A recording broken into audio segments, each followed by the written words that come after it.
The idea that cats and dogs are natural enemies is one of our most enduring cultural myths.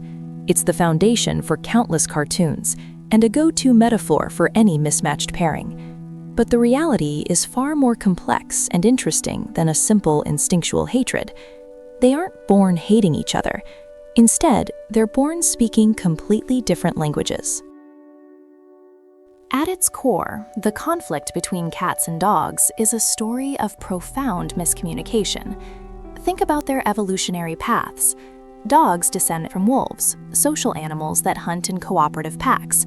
Their entire social structure is built on clear hierarchies and complex group communication. Cats, on the other hand, descend from the African wildcat, a solitary hunter. Their social life was primarily about defending territory from rivals and seeking out mates, not cooperating in a group. These two profoundly different social histories have resulted in body language that can be diametrically opposed. The most famous example is the tail. A dog's broad, sweeping tail wag is often a sign of excitement and friendliness, an invitation to approach. A cat's tail, when it starts lashing back and forth, is a clear indicator of agitation or overstimulation. It's a warning sign that says, "Give me space." So you can imagine a friendly dog wagging its tail, approaching a cat that sees this big moving appendage and interprets it as a sign of imminent aggression. The dog thinks it's making a friend, while the cat thinks it's about to be attacked. This linguistic divide extends to almost every interaction. When a dog rolls over to expose its belly, it's a profound act of submission and trust. It's making itself completely vulnerable. A cat will also expose its belly as a sign of trust, but it's often a defensive posture as well. A cat on its back has all 4 sets of claws and its teeth ready to deploy. An unsuspecting dog, interpreting the pose as a sign of submission, might lean in for a friendly sniff and get a faceful of claws. Even eye contact is a source of confusion. To a dog, a prolonged, direct stare is a challenge. To a cat, a slow, soft blink is a sign of trust and affection, the equivalent of a kiss. Their very idea of play is different. Canine play often involves chasing, wrestling, and gentle mouthing, behaviors that mimic pack hunting. For a cat, whose instincts are geared towards stalking and pouncing on small prey, this kind of boisterous physical play can feel exactly like a real predator attack.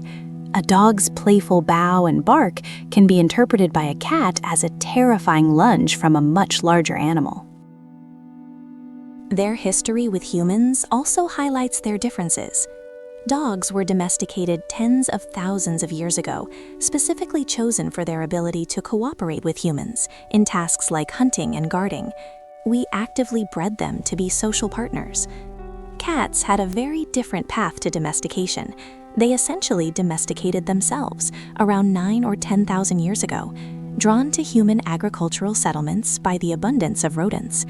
Their value was in their solitary skill as pest controllers, not as social companions. We didn't need them to join our pack, we just needed them to be nearby. Given all these crossed wires, it seems like a miracle they can get along at all. But they can, and they often do. The single most important factor is early socialization. When a puppy and a kitten are raised together, their brains are in a critical developmental period. They don't see each other as dog or cat in the archetypal sense. They just see each other as a fellow inhabitant of the house. They learn each other's languages from a young age, creating a unique, blended communication style. A dog might learn that the cat's tail lashing means back off, and a cat might learn that the dog's bark doesn't always signal danger. Of course, personality and breed play a huge role. Some dog breeds with an extremely high prey drive, like many terriers bred to hunt small animals, might find it almost impossible to view a cat as anything other than prey. Conversely, breeds known for their gentle and patient natures often adapt more easily. But even then, individual temperament can trump breed stereotypes. A calm, confident cat is more likely to successfully navigate a relationship with a dog than a timid, anxious one. When they do form a bond, it can be incredibly deep. It goes beyond mere tolerance. You might see them sleeping curled up together, grooming each other, or even playing.